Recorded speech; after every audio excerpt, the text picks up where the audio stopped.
Thank you very much for the kind introduction, and thank you, Marco and others, for your invitation to be here. So firstly, this is the logo of a large project that I've been working with for about 2 years now. You'll hear quite a bit of it over the next 2 days if you stay here, because my colleague Dirk Helbing, who leads the scientific elements, will be here later on and give a presentation on it. So you will hear something about it. But I'm Stephen Bishop, and I coordinate that with the European Commission. So as it stands at the moment, we've just finished a pilot phase, and we submit a full proposal for a very large-scale project coming up very soon. So it is large-scale. Under FP7, under the remainder of FP7, 2.5 years, the Commission will give us roughly 50 million for the 2 years, plus another 30 million for an ERANET plus, so that's 80 million. But we already have a commitment of about 62 million from the universities involved.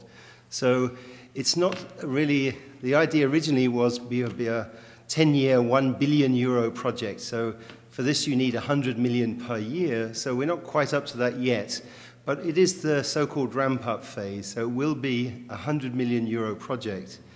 And the area of that project is really now up to the reviewers, and when we put the proposal in. There are 6 pilot studies, and I encourage you to look at FET website to try and understand them. So although I would like to talk about that, I have done that before in one of the seminars here. So I'd like to move on to do something a little more creative and a little more out of the box. Certainly there are a lot of challenges with the future of ICT, which I think are very important. We've certainly seen the social systems becoming more computational as data becomes available. We've also seen ICT with Facebook becoming more social. And we have seen complexity science people studying problems which range across areas like economics and social behavior. So the idea of the project is really to bring those areas together to try and help us in our society make choices, and do so in a reasonably open manner so that we really understand what we're getting into when we actually sign up for things, and we understand where our data goes and how it can be used. So it will be taking massive amounts of data that is available via Twitter, Facebook, and so on, but also the things we use with our cards and so on that people can have access to. For instance, in London, we have access to all the Oyster card data, so we have all the transport data that is available. In the UK, we also have access to all the smart metering electrical meters in houses. So surely we must be able to do something with this data which is beneficial. We would like to do it so that it helps our society become more resilient and more sustainable, so that we can do things in a much better way than before. It's going to need a lot of effort, but we actually think there's going to be 3 tangible areas where society will gain from that. So firstly, the main thing that for us is in the policy domain. We could actually create like policy wind tunnels. I mentioned a wind tunnel before, that helps policy really understand what are the full implications of a policy. We also think it will help us understand our social systems much better, so it will improve science. And also it will create new ICT tools, which we have seen amazing changes over the last few years. So that's the whole idea, is to bring these 3 things together. But the emphasis of my talk today is more or less thinking about that policy domain, which might actually be your individual policy, but it could also be politicians and our world leaders. So when I refer to policy, it could be your own personal decisions. So my idea is that we need to think of new ways to actually get that to happen. So firstly, I am Stephen Bishop, and I'm from University College London. The thing is that we may be able to produce really fantastic simulations, and we have access to very big sources of data. But my interest in this was sparked off when I spoke to our scientific advisor to the government, or he's the chief scientific advisor to the government and business. And he had a meeting with our Minister of Energy to discuss the issue of nuclear power. And the minister, of course, is a politician, trained as a politician, did politics at university, went straight into politics, and is a politician. And I said to the advisor, who is somebody called Brian Collins, I said, Brian, you know, how do you get over this complex issue about nuclear power to the minister? Do you show him simulations? Do you have graphs? What do you do? And he said, no, the chap called me and the minister called me and he said, Brian, sit down, you've got 2 minutes, tell me all I need to know. And so really, I was flummoxed. I said, you mean the whole debate in the House of Commons and everything came down to a 2-minute rhetoric that you could give him? He said, yeah, that's precisely it. There is a lot more to it that, of course, in the background, the advisors speak to the lobbyists and so on. So there's a lot more goes on, but it really sparked off in me that there's a requirement for us as scientists to actually frame our scientific technological changes in ways that people can understand, even politicians perhaps, but certainly people can understand. So really the idea is to try and think about some of the major problems we have and try and see if we can find new ways in which to help people understand. So these are just a few of the projects I'm involved with. I, interestingly enough, have something called a DREAM Fellowship from the EPSRC, our Research Funding Council in the UK, and it's to allow me to dream and to allow me to do creative things. That's precisely what I'm doing, and I'm involved with 2 other European projects, one of which I've mentioned. So my talk is going to be about the creative use of visual and spoken narrative to try and help people and policymakers understand our connected world. And I try and use art and narrative to try and help me do that. So firstly, narratives for decision making. We should really discuss why we need a new approach. I'd like to mention something about the visual parts of narrative, but I'd also very briefly mention some of the bits of spoken narrative, which I think are also very important. So this could also be textual. I say spoken, but it could be textual as well. And along the way, I'll try and not talk too much, but I will make some comments as well. So firstly, why should we do it? Well, actually, I believe we're faced with very extraordinary challenges, as we've already heard today. In addition to that, there are really big balances that we have to play between local and global influences. We tend to do things on a very local scale, but these things now have a global influence. And if we forget that, then things can go very drastically wrong. So the idea is to try and get over to people that there is a global influence to some things that they may do, and this may help with some of those challenges. Of course, responding to natural disasters is one of the biggest challenges we have. So certainly earthquakes and tsunamis are 2 of the natural disasters which come about, which recently have led to certainly a significant number of loss of lives in Japan and the Indian Ocean surroundings. So really, we have to try and understand how we can respond better to those. If we can't prevent them happening, how can we respond better? And how can we get people to think about them a little bit better? And you'll notice already I'm starting to produce some little cartoons here. And I was actually very pleased with the cartoon that was shown by Professor Ruzika's talk on the 2 chickens, incidentally, which actually made me smile and laugh and made me think about the concept of putting on cream much better than any other piece of material that came up previously. Sometimes the images sometimes shock people so much that they actually don't look, but the cartoon, actually I looked at and I thought it was very funny. So sometimes things affect people in different ways, and we have to try and really understand that if we want to get over to a broad audience. Certainly, there's also climate variability. One of the issues in Sudan, incidentally, is brought on by droughts that happen, but also floodings can also happen as well. So there's been 2 or 3 major floods in recent years, which has caused considerable amount of damage and some loss of life. Meanwhile, the droughts still keep coming, and therefore climate variability, I won't discuss climate change itself, but climate variability brings about major problems that we need to be able to respond to. And the question is, how can we actually help people do that?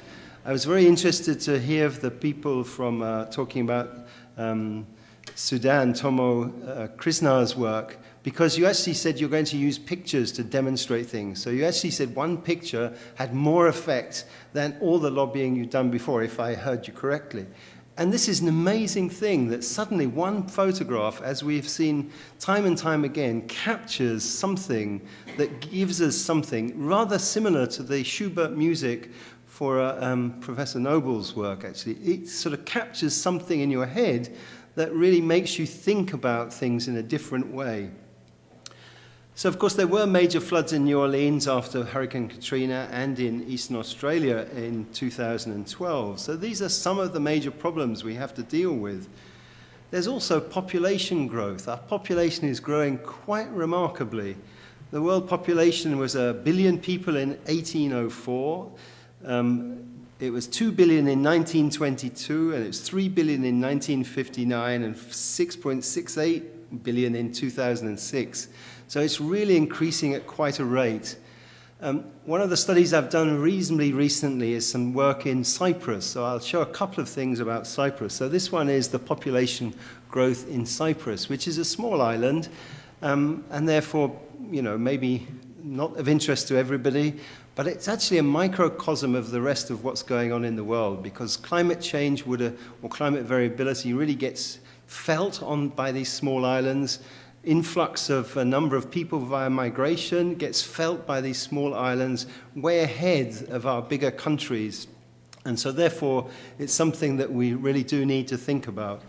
So the upward trend of this is still in the same sort of domain as here. So population growth is really one of the biggest challenges that we have to face.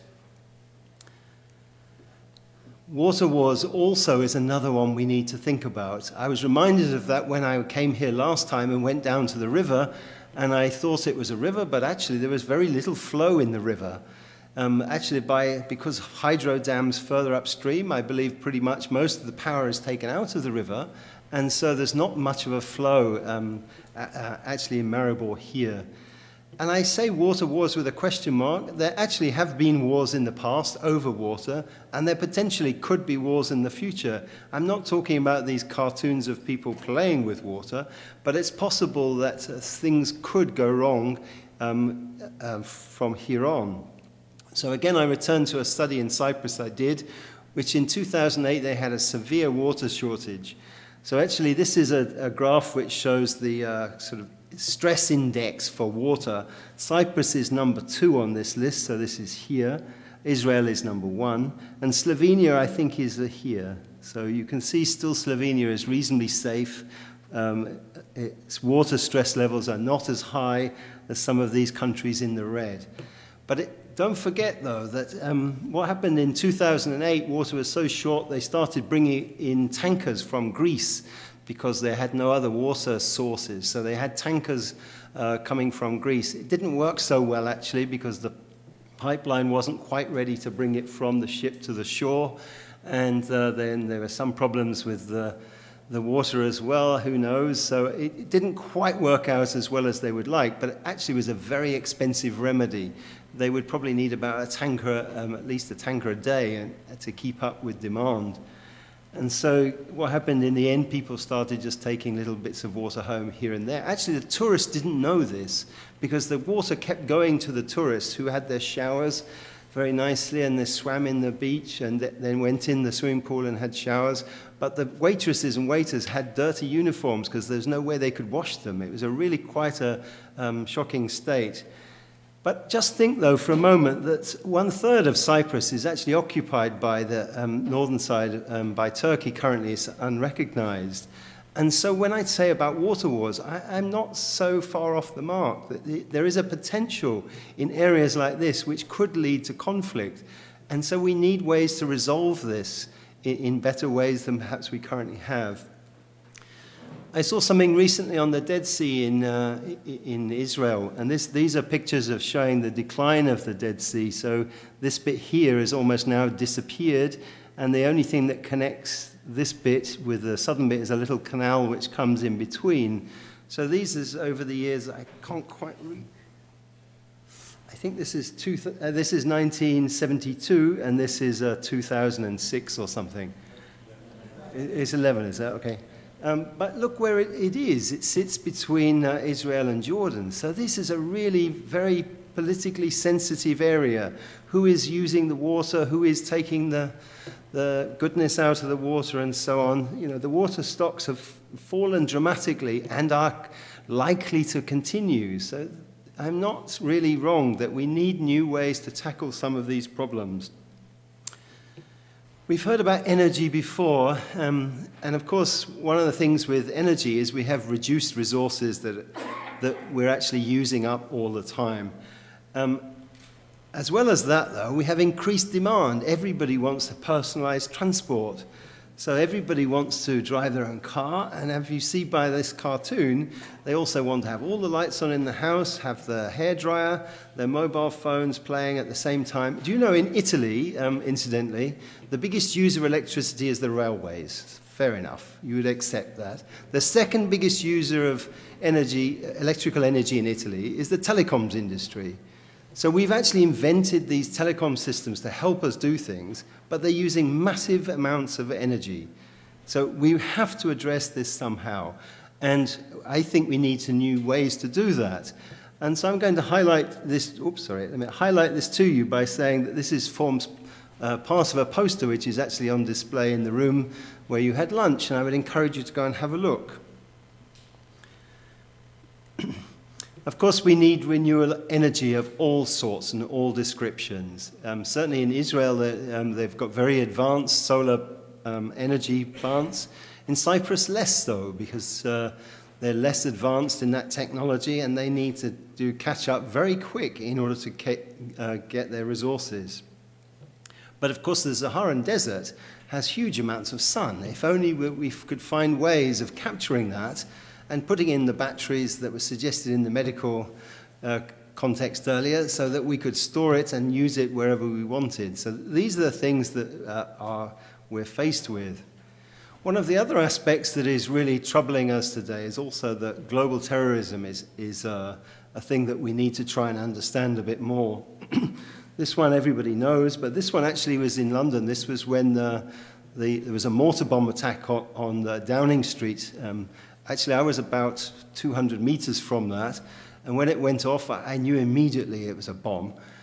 We'd had several problems leading up to that, so I knew exactly what it was. It was quite a frightening experience, and certainly changed the way things happened in the UK. So I think we really need to understand these, which some of our major problems stem from areas like this. We've also seen social change quite dramatically recently.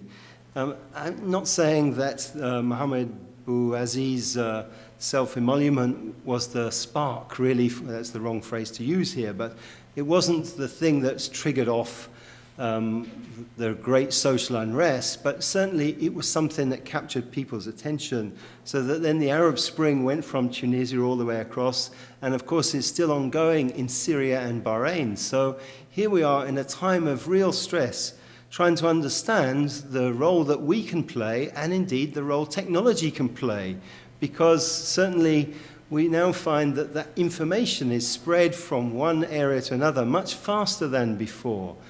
My students actually work on issues of crime related to the riots that were in England, but we've also looked, for instance, at the uprisings in Egypt. And of course, there was a time the Egyptian government tried to cut off access to BlackBerry and mobile phones, but actually the indications are that it didn't actually make much difference. People found a way to do it anyway. And so they're really trying to understand how technology and society work together would be very important for us to do. So these are some of the major issues that we have to face, but also one other thing is that now I'd like to talk about is connectivity. This is an old quote, the unapparent connections is more powerful than the apparent one. I mean, this is really highlighting the fact that sometimes things are connected in ways that you cannot immediately see. Maybe when we study the subject, they become obvious, but when you start the problem, you don't realize that buying a cheap shirt for €3 really means that somebody somewhere else is having a terrible life. We don't think about that. We have to really try to think of the connectivity of where the whole chain goes of our actions.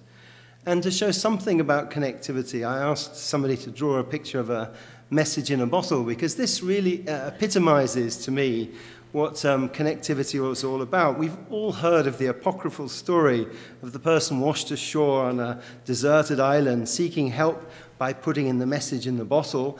And sure enough, they throw it in the sea or something. It gets carried around. But our sea is connected. Our oceans are connected. And therefore, it's no surprise that later on, this bottle washes up ashore somewhere and somebody can read this message and perhaps do some help. But of course, it also reminds us that what we do here may affect somewhere else. That if we have rubbish, where is it going to go? If it just gets shipped to another country to be stored somewhere else, then it hasn't really gone away. It's still there. If Germany changed their nuclear policy to say that we're not having nuclear power, if they do not produce enough power themselves at the moment, they'll have to get it from France, who produce it by nuclear power anyway. So it's not actually changing the situation. It's just moving it to the sides where perhaps sometimes, like in Sudan, it gets ignored. So really, this message in a bottle shows you that things are connected in ways that you wouldn't understand. Actually, this story is not so apocryphal, because this is a football that was owned by a 16-year-old Japanese boy, but it was washed away in the tsunami, and it arrived, the tsunami was in April 2011. It floated for about 1,000 miles and arrived months later in Alaska. And because of the inscription on it, it was able to be returned to the owner, because it said, "Good luck in your new school, Misaki," or something, and they were able to find who that student was. So it shows you this message in a bottle, things are connected. So my own connections, or my own understanding of how things are connected, began actually when I was told a story which I've not been able to verify, actually. I was a young student, or a youngish student, working on synchronization problems, and I'd heard the story about some boys on a ski lift, which they also do around here, that were on a ski lift. It was a very long ski lift that went over the mountain and went the other side and kept going. And they started bouncing up and down on the ski lift, but they realized, rather like on a swing, you can set up a resonance. And they got this thing really going quite a lot, but it got going quite a lot that some people on the other side of the mountain got thrown out of the ski lift because of this resonance that was set up. The boys who did it didn't know it was happening. They were just having a bit of fun. So I have spent a lot of my time studying resonances and synchronization, but that's not really the focus of the talk today. This is another story about connections and perhaps things that happen which we don't always foresee. This is also an incident in Cyprus, incidentally. You may know that there was an explosion that killed 12 people, in fact. And of course, this was quite dramatic for the island. It happened in the high summer. And the problem was that there were some old munitions stored. There'd actually been a boat that was going to Iran with some munitions, ammunition and stuff on board. And it was actually, the UN seized the boat because it was not supposed to go to Iran. And they didn't know what to do with these ammunition, so they stored them in containers in Cyprus, which was all very well, but containers get very hot in the summer. And they had been told that these containers were really getting very too hot, and they actually told people to spray the containers with water. But eventually the heat got so much, they exploded. Now that in itself is a bit of a bad mistake, but the other bad mistake, it was right next to the major power station of Cyprus, so it wiped out the power station, and therefore half of the energy supply to the island was wiped out. So this, when you look at it now, you would think to yourself, you should never store old ammunition, firstly in containers, in a hot sun, next to a power station. So it's easy to say that now, but at the time, they thought that was a reasonable thing to do. So sometimes those connectivities you don't immediately see. So for instance, the earthquake off Japan, the Tohoku earthquake, has, as we've said, led to a major change in nuclear policy. So this indicates roughly, this was the seismic events that forced the water, caused the tsunami, which was off the coast of Japan. But then subsequently, the German government changed their nuclear policy, and actually it's quite enshrined in Swiss policy as well. There's a bigger debate in Swiss policy. There was a huge anti-nuclear debate in Switzerland which followed that. So this event then caused Germany to change its nuclear policy.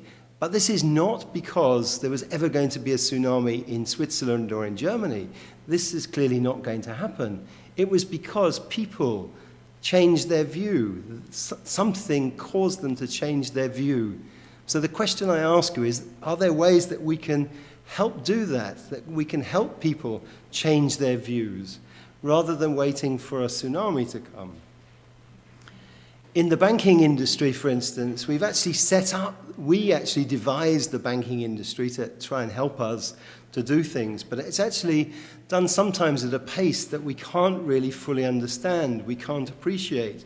So we've actually created the networks that actually bring that together. So I had dinner once with Jean-Claude Trichet, who was the former head of the European Central Bank, and he said the entire world has neglected the dangers. The assumption of efficient energy hypothesis has created the wrong impression of global finances and economic stability. He was actually telling me, we need new models for our economy. Can you help us? Actually, his advisor said to me, can you help us? Will your models be of any assistance? Because I'm saying to him, general equilibrium models is just not the way forward. It just isn't a sensible model. But I do take my hat off to him, because I don't think I could offer advice on a daily basis at this moment in time. I take my hat off to decision makers like his advisor, who have to say to Trichet or the current head, this is what you should do tomorrow. Sometimes decision makers have to make very difficult decisions based on rather incomplete data, and it's quite difficult.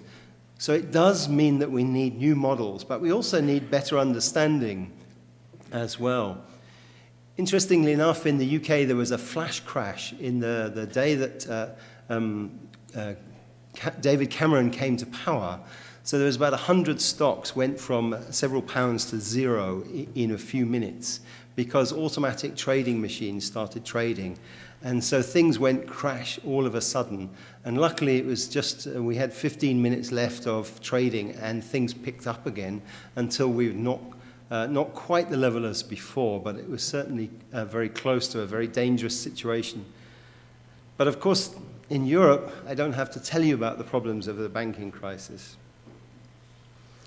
So we've seen really quite dramatic changes in the banking crisis, where apparently the subprime mortgage lending in the US, was connected to investment banks. So Lehman Brothers collapsed, and then further things happened after that.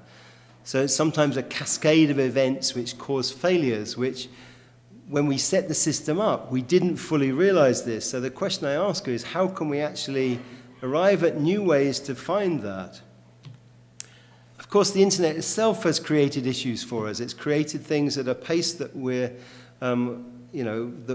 we sometimes can deal with and sometimes not. It's quite interesting to note, for instance, that Amazon started out as a bookseller, but now really is a platform for doing business from, as indeed is the whole internet. And we've seen the likes of Facebook and Twitter come up very quickly. So we need new ways to try and do things. In terms of mobile social networking, that's something I have been working on. Things have been happening, and therefore at not just a pace with your local group, but because of the technology, you can now interact with groups far distant from where you are. So actually we're becoming much more connected than before. And my students are studying this in terms of the riots which affected the UK last year. The Met Office claims that the actual popular media, the messenger services, fanned the riots. And indeed, the largest sentences for people in that riots were those people who tried to incite riots by saying, let's go and do a riot, let's meet in so-and-so. So you have a look at the poster upstairs, you'll see some of them refer to that. So the largest sentences were given to those people who tried to incite the riot rather than those people who actually stole a television or something. But it's not all bad. So let me try and say there are some really good things. After the London riots, for instance, there was Twitter and Facebook users tried to harness the power of social networking to coordinate efforts to clean up the capital. They actually connected about 70,000 users in just a few hours, and they all came down to the streets the next day with their brushes to clean up the mess. So the technology and the connectivity can be very useful.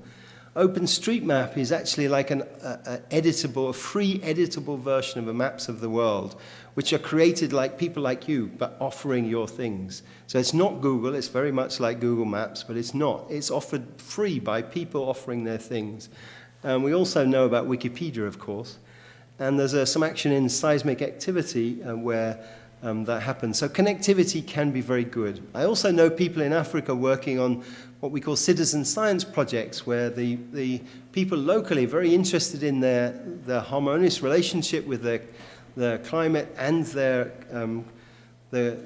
surroundings, and they actually take photographs of wherever they are. And when you get thousands of people doing this, you can get a massive source of data information that you can collate and find better information about climate variability issues and crop changes, which you can't get from isolated sensors.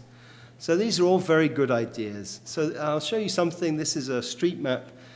This is done by OpenStreetMaps. This is actually by looking at what happened between 2004 and 2011. So the white flashes are when something gets added to the map. So it started in 2004, and then things started getting added to the map as people started doing little bits of survey and sending them in.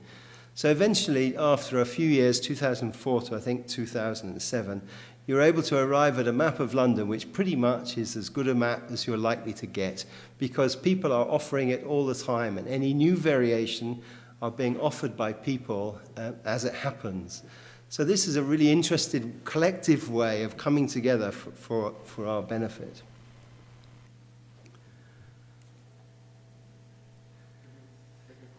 Sure. Yeah. So firstly, we have to think about narratives for the storytelling, and things have changed in the process. So how long have I had instantly? So people are certainly linked much more than they are before. They communicate more, and people change their behavior, as I've said. The spoken narrative bit was really handed down stories. Sometimes these work very well.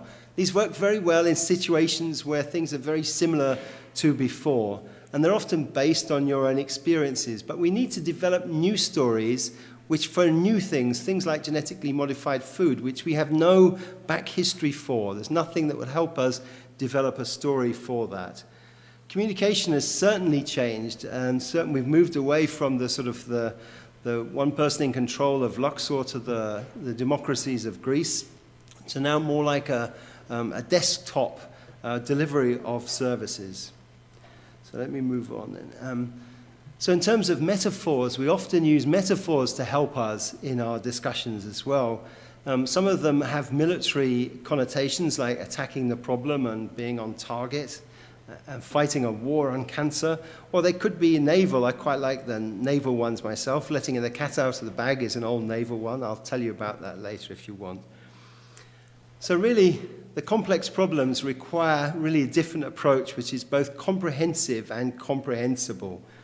Whereas the visual approach really helps us. Sometimes people say a picture is worth 1,000 words, and sometimes humor really helps with that, because art actually changes the moral boundaries that we're looking at, and it can change the perception of our world as well. Unfortunately, ICT can do that as well, so we have to look at the interplay between ICT and art.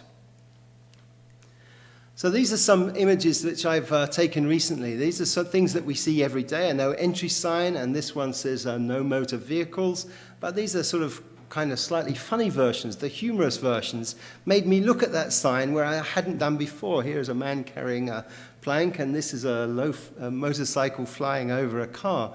So these things, the humor sometimes brings things home to you much better than before. In this case, this is a workman, and this one, that the resident was so fed up with the workman not doing anything that they changed the sign to somebody sitting there having a cigarette. So sometimes this can help us. So in economic trading, for instance, there are economic traders called chartists who, if they see something going up like this, when it gets to this point, they say, I know what's going to happen, it's going to do this, because it looks like a head and shoulders of somebody. And I said to the trader, surely you can't do it because it looks like a head and shoulders. And he said, yes, that's exactly what we do. But of course, they drive the system, though. So maybe it's then, because they're driving it, it will happen.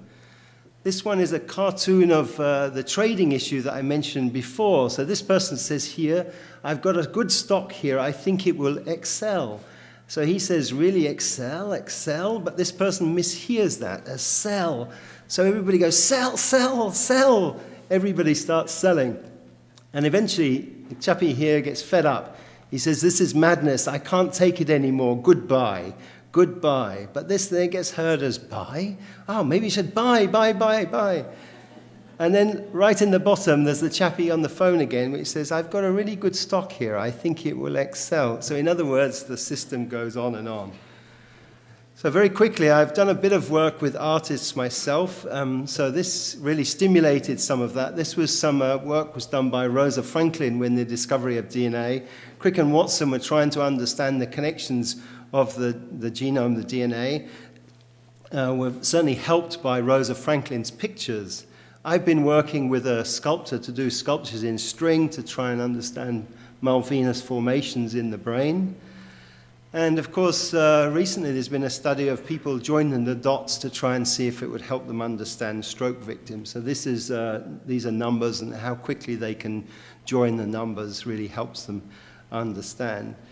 Moving to Africa, I quite like this Guns into Art. People it was actually run by a Christian aid organization. Actually, I have to tell you, I'm not religious in the slightest, but I quite like this, turning guns into art. They actually gave out gardening equipment and mechanical equipment for guns and turned it into art instead. And I quite like the logo here as well, actually. It's a really clever logo, and I really think that was very good. So I'd encourage you, sorry, this one, let me miss that one. I'd encourage you to have a look at the posters upstairs. These were prepared for something that was done just 2 weeks ago or something, but I also had them prepared specifically for here. This one is looking at how we respond to disasters. This one is about energy, about do you want to use energy or do you want to save it? And this one is about the dangers of using Facebook and Twitter. So I'll stop there. Thank you.